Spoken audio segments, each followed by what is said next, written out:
I'm going to show you how to create a leaf bowl. Here are three examples of leaf bowls, and they have different finishes on them. So first thing you're going to do is you're going to take your tools.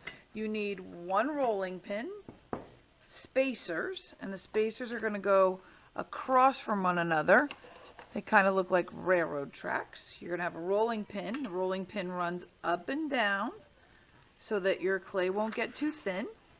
And you're going to need a pin tool as well as a bowl.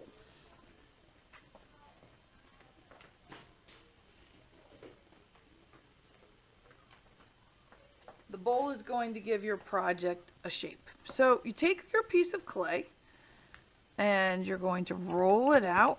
And notice I'm using the barrel. I'm not using the handles. These rolling pins were actually created for making dough, but they work really well for the clay. I'm standing up when I'm rolling out the clay, and I roll it a little bit, and I flip it over in between the spacer and roll it. And I know I'm done when I roll it and it is basically just going back and forth on the spacers because it has gotten that thin. So right now I'm basically as thick as the spacer is how thick my clay is right now. See? So it is all about the same thickness, and I'm ready to make a decision now. What leaf pattern do I want to use? Well, I got kind of lucky because every one of them fits on my piece of clay. Sometimes you're limited as to the shape of your clay, and that's the leaf bowl that you're going to use, or the shape. I'm going to go with the maple leaf today, and I'm going to trace it. And if you hear the zippy sound, that lets me know that I'm going all the way through the clay to the piece of fabric.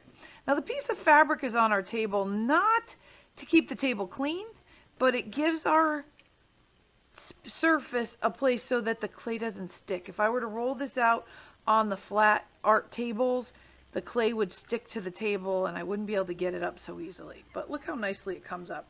If you're to roll out dough, you would use flour, but that's not the same base for clay, so we wouldn't use flour so it wouldn't stick. So we use a piece of fabric underneath. And now I put my pattern away. I don't need my pattern anymore. I'm done with my rolling pin so I can hand it to my friends so they can use it and roll out theirs. I'm going to write on the back my name, gently tickling the clay. Don't want to push hard. If I push hard, I'll cut through it. All right, and you're going to put your room number. I don't have a room number, so I just put art. All right, if you would like, you could put the date. And then I'm going to flip it over. When I flip it over, I'm going to put the leaf patterns in it. Okay, put patterns in it like a leaf would have.